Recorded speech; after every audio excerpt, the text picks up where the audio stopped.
په چین کې یو زلزله راغلی وه او په هغې کې ډېر خلق چې دی نو په هغې زلزلې په وجه باندې مړه شوي وو. نو په دغه کې یو غټ بیلډینګ و چې هغه هم رارتاو شوی و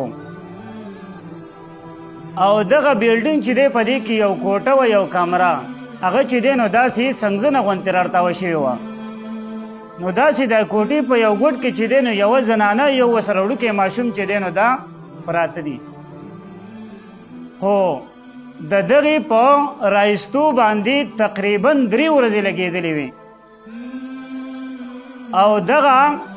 مور او دغه بچی چې دی نو دا اسپتال ته وړي دا بېهوشه دي.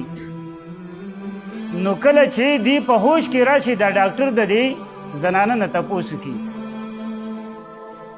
چې تاسو باندې خو دا بیلډینګ رارتاو شوی دی خو په تاسو باندې د دې بیلډینګ چې کم اوزار دی کمه مالبه ده نو هغه په تاسو باندې نه ده لګېدلي او ستا 10 واړه ګوتې چې دی نو دا زخمي دي دا څه وجه ده. نو دا مور ورته وایي چې اوله ورځ کې خو زما پی چې دی نو هغه وو ما به دې بچي ته ورکولو خو د ډېرې لوږې د لاسه او د ډېرې تندې د لاسه زما هغه پی چې دی نو هغه ختم شو او زما دا بچی چې دی نو دا ناقلاره شو په مخه به یې جړلو. نو ما به ورته د خپله ګوته په دې خوله کې کېښوده خو دا به یې داسې روله خو د دې نه به ده ته خوراک چې دی نو دا به ورته نه تو. دغې نه وروستو ما دا سوچ وکړو چې زه د خپله ګوته وچیچم او د دې نه کومه وینه راوځي نو دا به دې تېرې نو ده ته پې ارام حاصلېږي. نو ما د خپله یوه ګوته وچیچله او دله مې په خوله کې ورکړه نو هغه وینه چې دی نو هغې ماشوم هغه وخوړه ده ته لږ ارام میلاو شو.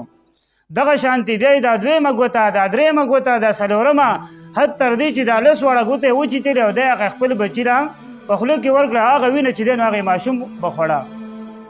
نو د هغې وینې د وجې نه په هغې ماشوم باندې هم بېهوشي راله او مور یې د لوږې او د تندې نه او وینه ترې نه ډېره زیاته تلې ده د هغې د وجې پې بېهوشي راله. نو دغه دی اوس د تاسو راوړمه. نو عزتمندو د مور خپل زوی سره دوره مینه وي د یو پلار د خپل زوی سره دوره مینه وي خو د پلار قدر او د مور قدر د هغې چا نه تپوس وکړئ د چا چې په دې دنیا کې مور نشته او د چا چې پلار نشته.